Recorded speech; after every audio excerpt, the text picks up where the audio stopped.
Hello everyone. In the last lecture, we have discussed some examples on normalizer of an element in a group. Now in this lecture, we will prove a theorem based on the normalizer of an element in a group. And the theorem states that the normalizer of an element A of a group G is a subgroup of G. तो theorem का statement लिखेंगे. It states that the normalizer of an element A of a group G is a subgroup of G. G हमारे पास एक group है और उसके अंदर कोई एलिमेंट है A, तो उसका जो नॉर्मलाइजर होगा A का Na वो G का एक सब ग्रुप होता है. ये लास्ट लेक्चर में हमने डिस्कस भी करा था. G ग्रुप है हमारे पास, A इसका कोई एक एलिमेंट है, तो A का नॉर्मलाइजर को हम कैसे डिफाइन कर सकते हैं? Collection of all those elements of G which commutes with A. ऐसे एलिमेंट्स का कलेक्शन जो A के साथ कम्यूट कर रहे होते हैं उसे हम Na से डिनोट करते हैं और वो कहलाता है normaliser of A in G. वो क्योंकि G के एलिमेंट्स का कलेक्शन है तो कलेक्शन G के से बाहर तो जाएगा नहीं, क्योंकि G के एलिमेंट चूज करके उसमें डाल रहे हैं हम, तो एक कंडीशन को फॉलो कर रहे होंगे, तो ये बाहर नहीं होगा, मतलब ये अंदर ही लाई करेगा G के. तो ये Na जो है वो G का एक सबसेट तो होगा ही होगा. अब हमें ये प्रूव करना है कि ये इसका एक सब ग्रुप होता है. तो सब ग्रुप की नेसेसरी एंड सफिशिएंट कंडीशन हमने पढ़ी है बीएससी के कोर्स में. हम ये पढ़ते हैं कि G अगर हमारे पास एक ग्रुप है और H इसका कोई सबसेट है, और ये सबसेट कैसा है? नॉन एम्प्टी, मतलब खाली नहीं है, इसके अंदर कम से कम एक एलिमेंट तो होगा ही होगा. H इसका कोई नॉन एम्प्टी सबसेट है, तब H G का ग्रुप, H G का सब ग्रुप तब कहलाता है अगर H जो है बाय डेफिनेशन तो ये होता है कि H खुद एक ग्रुप बन जाए. अगर H खुद ग्रुप है with respect to the operation defined in G, by definition हम ये कह सकते हैं a non empty subset H of a group G is a subgroup of G if H is itself a group. H खुद group हो with respect to the operation defined in G, जो G में operation हो उसके respect में H अगर खुद group है तो हम कहते हैं कि H is a subgroup of G. Subset है प्लस ग्रुप हो गया तो इट मींस ये सब ग्रुप बन जाएगा किसका? G का. ठीक है, ये तो बाय डेफिनेशन है. लेकिन एक थ्योरम होती है the necessary and sufficient condition for a non empty subset H of a group G. कोई नॉन एम्प्टी सबसेट H है अगर हमारे पास, तो उसको G का सब ग्रुप होने के लिए नेसेसरी और सफिशिएंट कंडीशन होती है कि अगर इसके अंदर A और B दो एलिमेंट हैं तो ए बी इनवर्स जो है, ए तो एलिमेंट एज इट इज ले लिया, बी का हमने क्या ले लिया? इनवर्स. ए बी इनवर्स जो है ये एच में ही बिलोंग करे for every a comma b belongs to H. अगर एच के दो एलिमेंट हम कंसीडर कर रहे हैं और बी कोई से भी फॉर एवरी लगा दिया हमने, तो ए बी इनवर्स जो है वो भी अगर एच में बिलोंग कर रहा है तो हम ये कह सकते हैं ये कंडीशन सफिशिएंट है ये बताने के लिए कि जो नॉन एम्प्टी सबसेट था एच ये जी का एक सब ग्रुप है. और अगर ये नॉन एम्प्टी सबसेट H जो है वो G का सब ग्रुप है तो ये कंडीशन नेसेसरीली सेटिस्फाई हो रही होगी. ये दोनों तरफ से ट्रू होती है. नेसेसरी एंड सफिशिएंट कंडीशन है, मतलब अगर हमारे पास ये H कोई नॉन एम्प्टी सबसेट ले लिया हमने किसी ग्रुप G का, तो ये H जो है ये अगर सब ग्रुप है G का, तब हमारे पास ये कंडीशन नेसेसरीली सेटिस्फाई हो रही होगी कि अगर हम A और B दो एलिमेंट H के ले लें तो A B इनवर्स H में ही होगा, बिलोंग करेगा. लेकिन अगर कोई नॉन एम्प्टी सबसेट है जिसके अंदर हम दो एलिमेंट कंसीडर कर रहे हैं ए और बी, और ए बी इनवर्स जो है हमें एच में ही मिल रहा है, तो ये कंडीशन सफिशिएंट है, ये अपने आप में सफिशिएंट है. ये अकेली कंडीशन काफी है ये बताने के लिए कि ये जो नॉन एम्प्टी सबसेट जिसके लिए कंडीशन सेटिस्फाई हो रही है इट इज द सब ग्रुप ऑफ जी. ये जी का एक सब ग्रुप है. तो हमारे पास एक डेफिनेशन होती है सब ग्रुप की और एक हमारे पास ये नेसेसरी एंड सफिशिएंट कंडीशन है. डेफिनेशन हम अप्लाई इसलिए नहीं करेंगे प्रूव करने के लिए क्योंकि डेफिनेशन में हमें अगर बाय डेफिनेशन मूव करेंगे तो हमें इसे उसमें एच को एक ग्रुप दिखाना पड़ेगा, और ग्रुप दिखाने के लिए चार एक्सियम्स को दिखाना पड़ेगा: closure axiom, associative axiom, existence of identity and existence of inverse. वो चार एक्सियम दिखाने की बजाय हम क्या करेंगे, ये जो हमारे पास एक कंडीशन है जो सफिशिएंट कंडीशन जो अकेली कंडीशन है केवल ये शो कर देंगे. अगर ये कंडीशन फॉलो हो रही है तो हम ये कह सकते हैं कि ये जो जिसके लिए भी ये फॉलो होगी, जिस नॉन एम्प्टी सबसेट के लिए ये कंडीशन फॉलो होगी, हम ये कह सकते हैं कि वो एक सब ग्रुप होगा. जिस भी ग्रुप के अंदर उसे हमने कंसीडर करा होगा तो उसका एक ये सब ग्रुप हो जाएगा. तो हम केवल क्योंकि इसके अंदर ये एक ही कंडीशन है और वहां पर चार एक्सियम्स हैं तो चार को प्रूव करना पड़ेगा, तो बाय डेफिनेशन हम मूव नहीं करते. जब भी हमें कहीं भी हमें दिखाना होगा कि भाई ये सबसेट है हमारे पास, ये इस ग्रुप का सबसेट है, इसे भाई सब ग्रुप प्रूव करना है अगर हमें, तो हम क्या करेंगे, हम by necessary and sufficient condition move करेंगे. हम केवल उस कंडीशन को शो कर देंगे कि ये कंडीशन फॉलो हो रही है इसलिए ये Na जो है G का एक सब ग्रुप होगा. तो यहाँ पे भी वही अप्लाई करेंगे. हम क्या करेंगे, Na को सबसे पहले दिखाएंगे क्योंकि Na सबसेट तो होगा G का ही, तो ऑब्वियस है. हम सबसे पहले दिखाएंगे नॉन एम्प्टी है, मतलब इसके अंदर कोई ना कोई एलिमेंट जरूर होता है। नॉर्मलाइजर किसी भी एलिमेंट का खाली कभी नहीं होता है, इसके अंदर एक ना एक एलिमेंट होगा। पहले ये शो करेंगे तो नॉन एम्प्टी सबसेट बन जाएगा, फिर ये वाली कंडीशन शो करेंगे, इसके अंदर दो एलिमेंट मान लेंगे, हम मान लेंगे कि इसके अंदर दो एलिमेंट है एक्स और वाई, और शो ये करेंगे कि एक्स वाई इनवर्स अगर हम फाइंड करें, एक्स वाई इनवर्स सेकंड वाले का इनवर्स ले लिया और फर्स्ट के साथ ऑपरेशन करा, तो एक्स वाई इनवर्स जो है वो भी एन के अंदर बिलोंग करेगा। अगर ये कर गया बिलोंग तो हम ये कहेंगे कि ये कंडीशन सफिशिएंट है ये बताने के लिए कि N is a subgroup of G. तो नेसेसरी एंड सफिशिएंट कंडीशन को यूज करके हम इसे सबग्रुप प्रूफ करेंगे। तो प्रूफ में सबसे पहले हम लिख लेंगे गिवन दैट, क्या गिवन है हमें कि जी एक ग्रुप है और ए इसका कोई एलिमेंट है। Given that G is a group and A is an element of, A एक एलिमेंट है किसका, जी का। जी एक ग्रुप है और ए इसका एक एलिमेंट है। अब जी ग्रुप है और ए उसका एलिमेंट है तो ए का नॉर्मलाइजर डिफाइन कर सकते हैं, जी का एलिमेंट है तो normaliser of, by the definition of normaliser of an element in a group, then by the definition of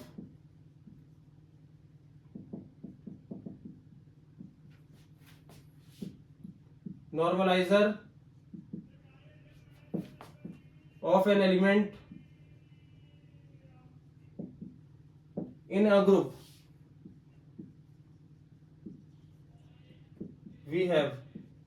normaliser की डेफिनेशन से हम क्या लिख सकते हैं, नॉर्मलाइजर को अगर हम सेट बिल्डर फॉर्म में डिफाइन करें तो ए का नॉर्मलाइजर क्या डिफाइन कर सकते हैं, ए का नॉर्मलाइजर जो होगा एन से डिनोट करेंगे, उसके अंदर कौन से एलिमेंट्स होंगे, इसके अंदर एक्स टाइप के एलिमेंट होंगे, X belongs to G such that, G में बिलोंग करता हुआ कोई एलिमेंट एक्स इसके अंदर तब होगा जब एक्स ए के साथ कम्यूट कर रहा होगा, सच दैट एक्स से बराबर ए एक्स। ये कंडीशन अगर ये सेटिस्फाई कर रहा होगा एक्स तो हम ये कह सकते हैं कि एक्स जो है वो नॉर्मलाइजर का एलिमेंट होगा। तो हमने पहले सबसे पहले जी जो हमें ग्रुप गिवन था वो लिख लिया, और उसका एलिमेंट बता दिया कि ए एलिमेंट गिवन है हमें जी के अंदर है, फिर ए का नॉर्मलाइजर हमने डिफाइन कर लिया क्योंकि नॉर्मलाइजर को ही तो सब ग्रुप दिखाना है तो पहले उसे डिफाइन कर लिया नॉर्मलाइजर को। अब हम ये दिखाएंगे कि नॉर्मलाइजर जो है ये जी का एक सबसेट है, और दूसरी बात ये नॉन एम्प्टी सबसेट है। तो सबसेट तो ऑब्वियस है, देन ऑब्वियस क्यों है, क्योंकि ये जी के एलिमेंट से ही बन रहा है, जी के से बाहर से कोई एलिमेंट नहीं आएगा तो ये जी के अंदर ही रहेगा कलेक्शन, ज्यादा से ज्यादा क्या होगा जी के बराबर हो जाएगा, लेकिन जी के अंदर ही रहेगा। तो हम ये कह सकते हैं देन ऑब्वियसली Na, ये जो Na है is a subset of G, ये जी का एक सबसेट होगा, दैट इज हम लिख सकते हैं सबसेट मतलब Na इज कंटेन्ड इन जी, ये जी में ही कंटेन्ड होगा, जी से बाहर नहीं होगा क्योंकि जो एलिमेंट इसके अंदर आ रहे हैं वो जी के ही एलिमेंट आ रहे हैं, ज्यादा से ज्यादा जी के सारे एलिमेंट आ जाएंगे तभी Na जी के बराबर हो जाएगा, या उससे कम आएंगे तो Na जी के अंदर कंटेन्ड होगा। ठीक है, तो ये सबसेट होगा, तो ये ऑब्वियस है, ये बाय डेफिनेशन यहाँ पर x belongs to G type के एलिमेंट्स लेते हैं, तो मतलब x टाइप के एलिमेंट जी के ले रहे हैं, बाहर का एलिमेंट नहीं ले रहा, तो यहाँ से ऑब्वियस है ये चीज। अब हम ये दिखाएंगे कि Na जो होता है वो नॉन एम्प्टी होता है, नॉन एम्प्टी सबसेट जब हो जाएगा तब वो सफिशिएंट कंडीशन पे आ जाएंगे, हम उसे प्रूव करना होगा। तो नॉन एम्प्टी कैसे दिखाएंगे, हमें ये पता है कि जी अगर हमारे पास एक ग्रुप है तो उसके अंदर आइडेंटिटी होगी, आइडेंटिटी होगी तो आइडेंटिटी एलिमेंट तो हमें ये पता है कि सबके साथ कम्यूट करता है। अगर मैं कहूं कि ई है हमारे पास आइडेंटिटी तो ई वाई बराबर वाई ई, कोई भी एलिमेंट वाई ले लूं मैं तो ई जो है वाई के साथ कम्यूट करेगा, क्यों, क्योंकि ई वाई से जो रिजल्ट आएगा वो क्या आएगा, ई आएगा, और ई वाई से जो रिजल्ट आएगा वो वाई आएगा, और वाई से जो रिजल्ट आएगा वो भी क्या आएगा, वाई ही आएगा, तो दोनों से रिजल्ट सेम आता है। तो इसलिए आइडेंटिटी जो है वो सारे एलिमेंट के साथ क्या करती है, कम्यूट करती है। आइडेंटिटी सबके साथ कम्यूट करेगी तो आइडेंटिटी यहाँ पर हम ये कह सकते हैं ए के साथ भी कम्यूट कर रही होगी, ए के साथ कम्यूट कर रही होगी, तो आइडेंटिटी एलिमेंट जो होगा वो नॉर्मलाइजर के अंदर जरूर होगा, नॉर्मलाइजर के अंदर आइडेंटिटी एलिमेंट जरूर होता है, नॉर्मलाइजर कभी भी खाली नहीं होता किसी भी एलिमेंट का हो। तो हम ये लेट कर लेंगे पहले, लेट ई बी द, अब हमने मान लिया कि ई जो है हमारे पास आइडेंटिटी एलिमेंट है किसका, E be the identity element of G, G का आइडेंटिटी एलिमेंट हमने क्या ले लिया, ई ले लिया। अब ये शो करेंगे कि ई जो है वो ए के साथ कम्यूट कर रहा है, देन तब हम देख सकते हैं ई ए बराबर ए ई होगा, ई ए अगर निकाले तो ए आ जाएगा, या ए ई निकाले तो भी ए आ जाएगा, that is E commutes with A, E जो है वो ए के साथ क्या कर रहा है, कम्यूट कर रहा है, ई कम्यूट्स विथ ए, ई ए के साथ कम्यूट कर रहा है, ई ए के साथ कम्यूट कर रहा है, thus हम ये कह सकते हैं ई जो है, जो ए के साथ कम्यूट करते हैं वो एलिमेंट कहाँ जाते हैं, ऐसे एलिमेंट जी के जो ए के साथ कम्यूट कर रहे हैं वो नॉर्मलाइजर ऑफ ए में डिफाइंड, नॉर्मलाइजर ऑफ ए में इंक्लूड होंगे। तो ई इंक्लूड हो जाएगा इसके अंदर नॉर्मलाइजर ऑफ ए में। तो ई एन ए में बिलोंग कर गया। अब कोई एलिमेंट अगर किसी सेट के अंदर बिलोंग कर रहा है, इट मींस वो सेट खाली तो नहीं है, वो एक एलिमेंट तो आ गया उसके अंदर। दैट इज हम यहाँ पे ये कह सकते हैं N A is non empty. N A जो होगा वो नॉन एम्प्टी होगा, क्योंकि इसके अंदर तो आइडेंटिटी तो होगी होगी भाई, आइडेंटिटी होगी तो ये नॉन एम्प्टी हो गया। तो हम यहाँ पे ये कंक्लूड कर सकते हैं, hence N A is a non empty, N A is a non empty subset of, N A is a non empty subset of G. N A जो है वो क्या है, एक नॉन एम्प्टी सबसेट हो गया किसका, जी का। अब N A non empty subset बन गया, यहाँ इसे हमने दिखा दिया, ये क्या है, नॉन एम्प्टी सबसेट है। अब भाई नॉन एम्प्टी सबसेट है तो हम इसमें क्या करेंगे, हमें ये दिखाना होगा कि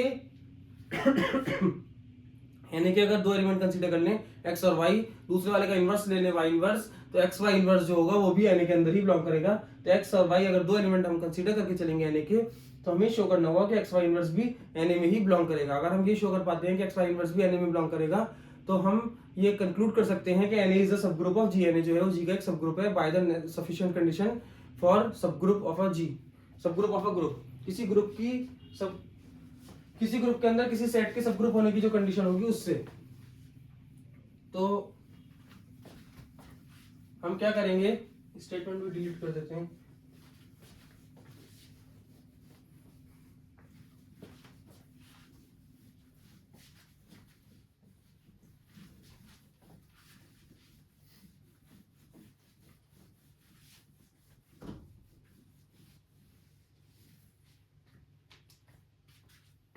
एन ए जो हमने डिफाइन करा था उसे मैं यहाँ लिख लेता हूँ। एन ए हमने ये डिफाइन करा था कि एन ए के अंदर कोई एलिमेंट एक्स जी का तब होगा सच दैट ए एक्स बराबर क्या हो, एक्स से हो। इसको समझने की थोड़ी जरूरत पड़ेगी। तो अब हम दो एलिमेंट कंसीडर कर लेंगे एक्स और वाई किसके अंदर, एन ए के अंदर लेट कर लेंगे।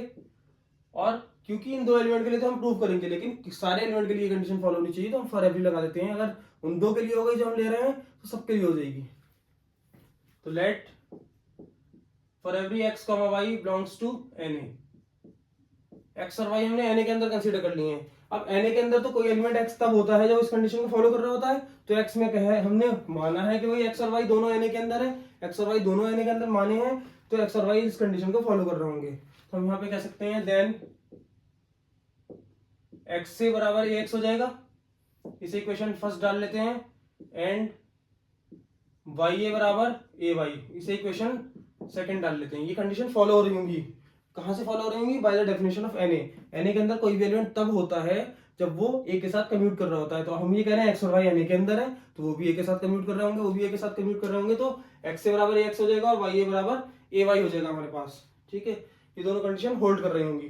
अब फाइनली हमें क्या दिखाना है, हमें ये कुछ पहले से ही सोचना होगा कि क्या हमें फाइनल आंसर क्या लेके आना होगा। फाइनली तो ये दिखाना है कि भाई एक्स वाई इनवर्स जो है वो एन ए के अंदर हो जाए, तभी सफिशिएंट कंडीशन अप्लाई होगी, और उससे हम ये कह सकते हैं कि एन ए इज अ सब ग्रुप ऑफ जी।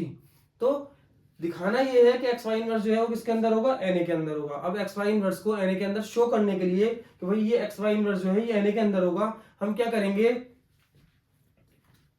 कोई भी एलिमेंट एक्स वाई इनवर्स अगर हम ले रहे हैं, हमें ये दिखाना है कि ये x y inverse N A के अंदर होगा। और कोई भी एलिमेंट एन ए के अंदर तब होता है, एन ए के अंदर कोई भी एलिमेंट तब होता है जब वो ए के साथ क्या कर रहा होता है, कम्यूट कर रहा होता है। तो एक्स वाई इनवर्स को एन ए का एलिमेंट दिखाना है, तो ये दिखाना होगा कि एक्स वाई इनवर्स भी ए के साथ कम्यूट करेगा। एक्स वाई इनवर्स भी ए के साथ कम्यूट करेगा, मतलब एक्स वाई इनवर्स ए एक्स वाई इनवर्स जो है वो एक्स वाई इनवर्स ए के बराबर होगा, ये भी ए के साथ कम्यूट करेगा। एक्स वाई इनवर्स ए या ए एक्स वाई इनवर्स बराबर एक्स वाई इनवर्स ए के बराबर होगा, ये ए के साथ कम्यूट कर रहा होगा। अगर एक्स वाई इनवर्स जो है वो ए के साथ कम्यूट करेगा, तो ए के साथ जो जो कम्यूट करता है, जितने भी एलिमेंट्स हैं जो ए के साथ कम्यूट कर रहे होते हैं, वो नॉर्मलाइजर ऑफ ए के अंदर इंक्लूड होते हैं, वो नॉर्मलाइजर ऑफ ए के पार्ट होते हैं। तो हमें एक्स वाई इनवर्स दिखाना है एन ए के अंदर, तो हम ये दिखाते हैं कि एक्स वाई इनवर्स भी ए के साथ कम्यूट कर रहा है। तो हमें फाइनली ये कंडीशन लानी होगी कि ए एक्स वाई इनवर्स बराबर एक्स वाई इनवर्स ए। तो ये प्रूव करने के लिए इसकी एक साइड लेके चलेंगे और दूसरी साइड के इक्वल हम ले आएंगे कुछ वैलिड स्टेप्स के थ्रू। लेकिन उससे पहले हम क्या करेंगे, क्योंकि हमें इसमें y का इनवर्स चाहिए, y का इनवर्स चाहिए ना इसमें, दोनों तरफ y का इनवर्स को यूज कर रहे हैं हम, तो हम क्या करेंगे, जो सेकंड वाली कंडीशन है इसमें y के इनवर्स को प्री और पोस्ट ऑपरेट कर देंगे। तो प्री एंड पोस्ट ऑपरेटिंग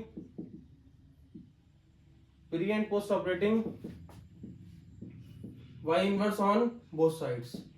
अगर हम y इनवर्स को दोनों तरफ प्री और पोस्ट ऑपरेट करेंगे तो यहाँ इसमें और इसमें दोनों तरफ, तो y इनवर्स पहले आ जाएगा, फिर ये y a आएगा, फिर y इनवर्स आ जाएगा।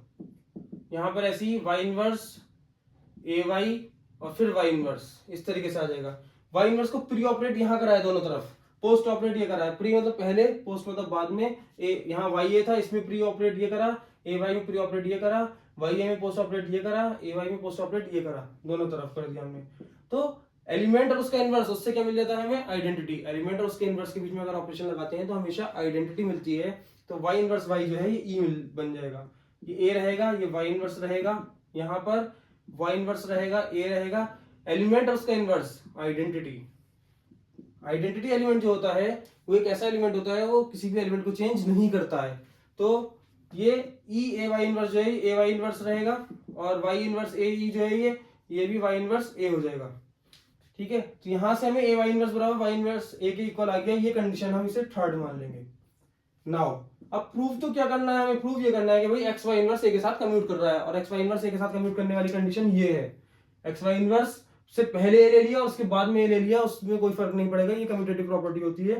तो ये शो करनी होगी हमें। तो ये शो करने के लिए इसकी लेफ्ट या राइट साइड लेके चलेंगे, एक साइड लेके चलेंगे, दूसरी साइड के इक्वल हम शो कर देंगे।